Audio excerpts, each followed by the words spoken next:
Okay, no camera on this, I'm just using the phone, it's only a quick one.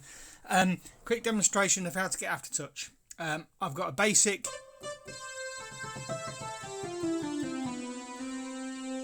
synth patch. Now when I press on here now, there is no Aftertouch.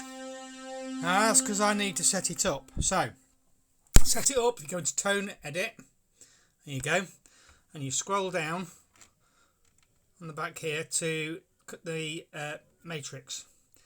Anyone that hasn't got something already set up for. So I'm going to go for 4 here. So your first dial is your source. Okay, this is what is going to control the destinations. So in this case, we want to select. So velocity is how hard you hit the key, so you can apply something there. LFO, pitch to envelopes. That does nice. Where's it gone? There you go. It's just before the. So that's now set to Aftertouch. Now, the destination, and you can have 4, is what you want to affect it to. So, in this case, just to demonstrate the first range, I'm going to put it to pitch. I'll find where pitch is. It's quite early on, I say pitch. So I've got to set it to pitch. Still not doing anything because you need the sensitivity. Now, the more sensitivity you put in, the bigger the effect. So we turn it. Oh God. So we turn it all the way up to 63, you get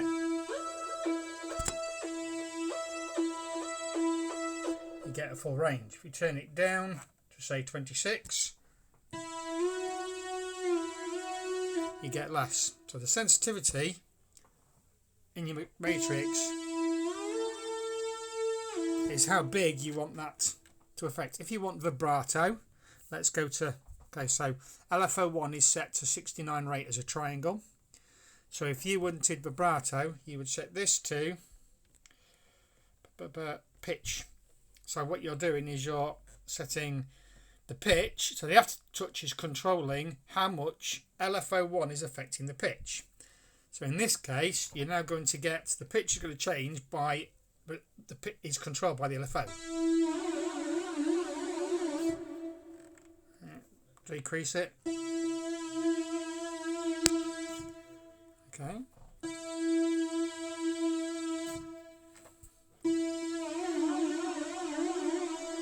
Okay.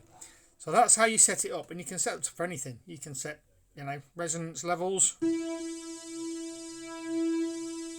can hear that. Do it again. Resonance. So you turn the resonance all the way up, so you can increase your resonance by touching the. Or you can go cut off frequency.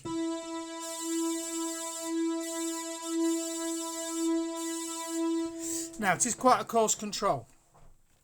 I will show you this. So we're all the way up on pitch. So we're going to get a full range. Now if you go into System Edit in Keyboard, you have got Aftertouch sensitivity. This does not change how hard you have to press the keyboard in order to get it to work. If you put it all the way to 127, the sweep between max and minimum is almost instant. You will get a switch.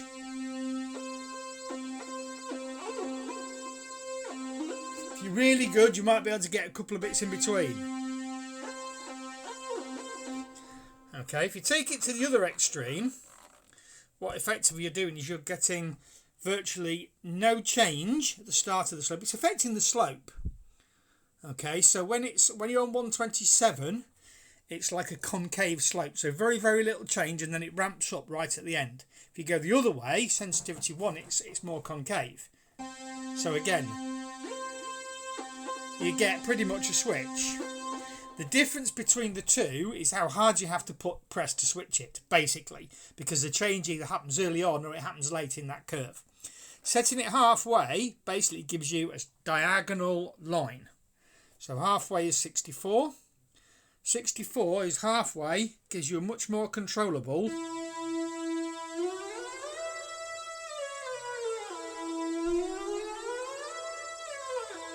I would play with it anywhere between about 50 and 80.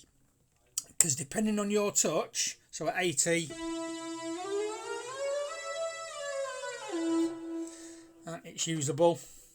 At 50, it's usable. what's usable for you will be different for the people. But if you whack that all up to 127, all you're going to get is a switch. Don't do it. Do not do it. Set your sensitivity at 64 is halfway. Set it there to start with and work from there.